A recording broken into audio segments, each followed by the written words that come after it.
Peroorkada SIP ക്യാമ്പിലെ പോലീസുകാരൻ ആനന്ദിന്റെ ആത്മഹത്യ ജില്ലാ ക്രൈംബ്രാഞ്ച് അന്വേഷിക്കുമെന്നുള്ള വിവരങ്ങളാണ് വരുന്നത്. ഡിവൈഎസ്പി ബിജുകുമാറിന്റെ നേതൃത്വത്തിലുള്ള സംഘത്തിനാണ് ചുമതല.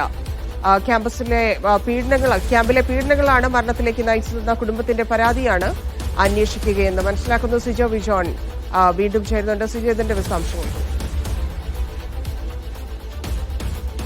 തിരുവനന്തപുരം സിറ്റി പോലീസ് കമ്മീഷണറാണ് ഇത് സംബന്ധിച്ച ഉത്തരവ് നൽകിയിരിക്കുന്നത്. ഇതിൽ വിശദമായ അന്വേഷണം നടത്താൻ തന്നെയാണ് പോലീസിന്റെ തീരുമാനം. നേരത്തെ ഇതുമായി ബന്ധപ്പെട്ട പ്രാഥമികമായ അന്വേഷണം പോലീസ് നടത്തിയിരുന്നു.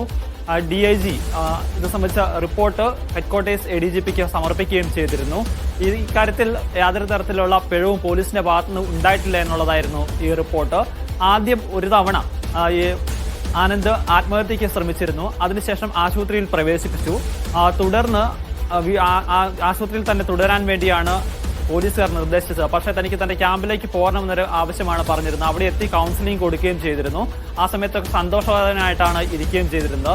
പിന്നീട് ഇതുമായി ബന്ധപ്പെട്ട ചില വാർത്തകൾ കണ്ടു. അതിന്റെ കമന്റ്സ് വായിച്ചപ്പോഴുണ്ടായ മാനസികവശം ഏറെ ഉണ്ടായിരുന്നു എന്നാണ് വ്യക്തമാക്കുകയും ചെയ്തിരുന്നത്. അതൊക്കെ റിപ്പോർട്ട് നൽകുകയും ചെയ്തിരുന്നു. പക്ഷേ ഈ റിപ്പോർട്ടിനെ തള്ളുന്ന സമീപനമാണ് ഇവിടെ കുടുംബം സ്വീകരിച്ചിരുന്നത്. പോലീസുകാരെ വെള്ളപൂശുന്നതിന് വേണ്ടിയിട്ടാണ് ഇത്തരത്തിലുള്ള റിപ്പോർട്ട് സമർപ്പിച്ചതെന്നാണ് ആനന്ദിന്റെ ബന്ധുവായ സുരേഷ് ആരോപിച്ചിരുന്നത്. ഇതുമായി ബന്ധപ്പെട്ട് ഒരു ജുഡീഷ്യൽ അന്വേഷണം വേണമെന്നൊരാവശ്യം മുന്നോട്ട് വയ്ക്കുകയും ചെയ്തിരുന്നു. എന്തായാലും മുഖ്യമന്ത്രിയെയും അതോടൊപ്പം തന്നെ മനുഷ്യാവകാശ കമ്മീഷനെ കണ്ട് നേരിട്ട് പരാതി നൽകാനുള്ള ശ്രമം തുടരുന്നതിനിടെയാണ് ഇപ്പോൾ പോലീസ് അന്വേഷണത്തിന് ക്രൈംബ്രാഞ്ചിനെ നിയോഗിച്ചിരിക്കുന്നത്.